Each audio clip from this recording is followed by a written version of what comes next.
Welcome to Kenton's videos. Enjoy the video. You start by preparing the phone and QR source. This saves time and avoids permission errors. Unlock your Redmi 9A and open the camera app in photo mode because the built-in scanner is fast and reliable. Make sure camera has permission to use the camera and that the QR code is clear and stable on screen or paper. Once done, hold the phone 15-30 cm from the QR code, keep it steady so the sensor focuses, and wait for the QR preview or notification to appear.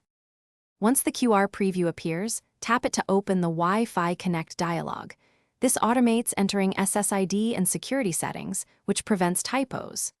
The dialog shows the network name and security type.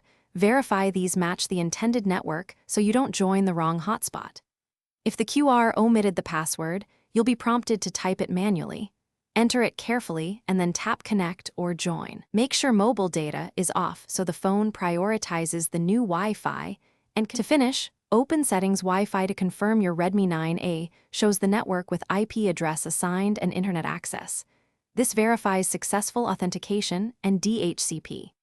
If the phone fails to connect, make sure the QR actually encoded the correct SSID, security type, and password.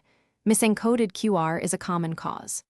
If details are correct but still failing, toggle Wi-Fi off/on, forget the network and rescan, or reboot the phone. These steps clear caches and often resolve handshake or DHCP issues. Thanks for watching. Consider subscribing if we helped you.